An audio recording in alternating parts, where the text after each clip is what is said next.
Olá pessoal, tudo bem? Já que estamos falando aqui de jogador de futebol, permita-me compartilhar com vocês algumas considerações que eu fiz numa aula que eu dei há pouco sobre o tema canalização de recursos da pessoa física na pessoa jurídica. A discussão praticamente aqui se resume a um ponto. Quando que eu posso utilizar uma pessoa jurídica para receber recursos que talvez originalmente fossem endereçados à pessoa física? Quando a gente faz aí uma pequena análise histórica, começa tudo lá no caso do Filipão. A ideia é a seguinte: pensa que você é uma pessoa física que tem um rendimento muito elevado, como um jogador de futebol, um técnico de futebol. A ideia é a seguinte: será que eu poderia utilizar uma PJ para receber serviços personalíssimos? Porque, perceba, você não contrata, sei lá, Filipão Limitada. Você quer o Filipão prestando aquele serviço. Naquele momento lá atrás, em 2004, foi decidido que não. Como estamos falando de serviços personalíssimos, entendeu, num primeiro momento, o CARF, que você precisava então de uma pessoa física prestando esses serviços. Afinal de contas, perceba, uma PJ não serviria para prestar serviços personalíssimos. Isso foi em 2004. O que aconteceu, resumindo a história, foi um grande lobby para que nós tivéssemos uma alteração legislativa prevendo o seguinte: a possibilidade de uma prestação de serviços personalíssimos, olha só, através de uma PJ. A Lei do Bem ela recebe o artigo 129 lá no seu finalzinho. Foi quase um contrabando legislativo, porque você tem agora a previsão, a partir de 2005, de uma pessoa jurídica prestando serviços personalíssimos. Perceba, diz claramente a lei, para fins fiscais e previdenciários, a prestação de serviços intelectuais, inclusive os de natureza científica, artística ou cultural, em caráter personalíssimo ou não, com ou sem designação de obrigações a sócios ou empregadores. Quando você investiga, perceba, este artigo de lei foi endereçado diretamente ao CARF, porque esse daqui foi um outro argumento, uma vez que quando você analisava as PJs constituídas para receber os salários dos técnicos, jogadores de futebol, não tinha obrigação direcionada a qualquer sócio, nem sequer empregado elas tinham. Basicamente era uma PJ, um sócio, e este sócio sozinho prestava os serviços. Bom, perceba que a lei diz que isso não é problema. Pelo menos não mais seria problema desde 2005, uma vez que você pode ter uma PJ com esta exclusiva finalidade. Diz claramente a lei que essa pessoa jurídica se sujeitaria somente às legislações das pessoas jurídicas para fins fiscais e previdenciários. Ou seja, para fim fiscal e previdenciário, você teria apenas incidindo legislação própria de PJ. Perceba, isso claramente foi inspirado por conta desse julgamento lá do caso Filipão, que falava que não tinha empregado, que falava que era serviço personalíssimo e por aí vai.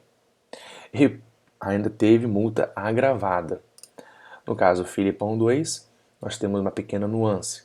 Tínhamos um contrato de prestação de serviço personalíssimo de novo, PJ, era no caso do técnico, ele era o sócio majoritário, e além disso você tinha uma questão, que o técnico participava de uma empresa de consultoria com demais jogadores e recebia direito de imagem.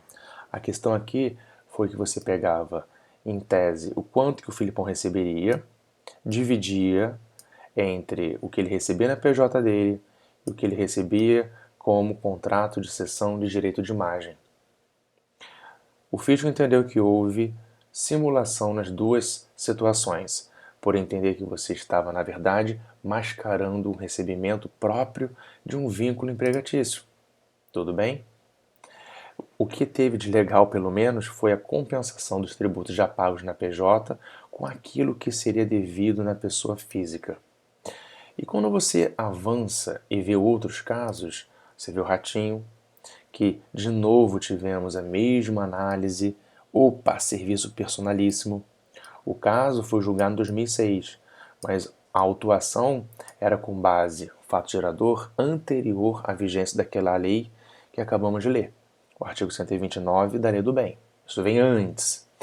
E aí, o que você começa a entender do CARF? Principalmente, um bom caso para a gente analisar isso é o caso Guga. Olha, na minha percepção, e eu vou aqui agora dividir com vocês a minha percepção, tudo bem? O que eu concordo, inclusive, com o fisco nesse ponto? Vamos lá. Na minha visão, o que você pode ter, vamos lá, eu tenho uma pessoa jurídica aqui. Após a vigência da Lei 129, eu posso ter essa pessoa jurídica prestando serviços personalíssimos? Em tese, sim. Em tese, sim. Você pode ter essa pessoa prestando serviço personalíssimo, desde que esse serviço, esse personalíssimo, seja uma atividade passiva de ser prestada via PJ. Vou dar um exemplo.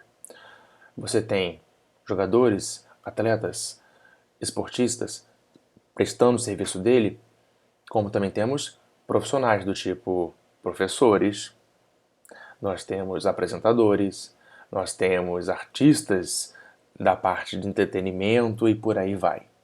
Você pode ter, por exemplo, um professor de concurso, um professor de pós-graduação e por aí vai. Esse professor pode prestar o serviço via uma PJ? Eu entendo que sim, porque esse serviço, por mais que você, tomador, contrate aquele profissional em especial, perceba que você pode ter uma PJ com o KNAI com aquela mesma atividade econômica. E a legislação expressamente prevê que posso ter sim uma PJ para prestar serviço personalíssimo. Então, mais que eu queira aqui, por exemplo, o Marcelo me dando aula, essa atividade, dar aula, treinamento e por aí vai, pode ser ministrado via PJ. É diferente do caso onde você tem receitas próprias de uma pessoa física que não podem ser prestadas por uma PJ. É o caso do Guga. Parte das receitas que o Guga oferece da tributação via PJ era, por exemplo, prêmio pela participação e ter vencido um torneio de tênis. Gente, como é que uma PJ vai jogar tênis e ganhar um torneio? Como é que você justifica uma receita de torneio de tênis de uma PJ? É que nem, por exemplo, eu construir um boxeador, uma PJ, perdão, de um boxeador e tentar fazer com que a receita de um eventual prêmio por ter vencido uma disputa de boxe seja via PJ. Não tem como. Se o motivo pelo qual você está recebendo aquele acréscimo patrimonial porque você ganhou uma luta, a PJ não tem como prestar essa atividade. Então perceba, na minha leitura, a atividade pode ser personalíssima, desde que seja passiva de ser prestada por uma pessoa jurídica. Se não for, aí não tem jeito. Não tem KNAI para você jogar tênis e ganhar um torneio, ou para você lutar uma partida de boxe. Um outro ponto também, e aí fica muito flagrante no caso do Pato, no caso do próprio Cuca, no caso do Neymar, é quando você tenta mascarar um vínculo empregatício, ou seja, receitas próprias de um vínculo empregatício, através do recebimento de direito de uso de imagem. Com a alteração que nós tivemos na Lei Pelé, a segunda alteração, a partir de 2015, nós temos inclusive uma proporção do que pode ser direito de imagem do que tem que ser salário. Então perceba, até 2005 nós não tínhamos esse parâmetro. Muitos abusos foram cometidos. Então você deveria ter lá um valor que o Pato receberia, você botava um pedacinho só como salário e o resto direito de imagem. Perceba que não tem problema nenhum eu, pessoa física, fazer uma cessão de exploração do meu direito de imagem para uma pessoa jurídica. Não tem problema nenhum. A PJ vai pegar esse direito e vai explorar em meu nome, contratando, sei lá, comercial, patrocinadores e por aí vai. Então, esse valor que eu estou recebendo, eu vou receber via PJ. Eu fiz essa cessão. A PJ tem o direito de explorar a minha imagem. Agora, eu tenho um vínculo empregatício, não tenho? Então, também, em função desse vínculo, tem que ter salário. Você não pode abusar, esse é o ponto. Ou seja, a canalização de recursos pela PJ não pode mascarar vínculo empregatício, tudo bem? Então, meus amigos, resumindo a história, o que eu poderia falar para vocês? Você pode canalizar recurso no PJ? Pode. O serviço pode ser personalíssimo? Pode, desde que a atividade seja compatível com uma pessoa jurídica e não pode servir para mascarar vínculo empregatício. Valeu, pessoal!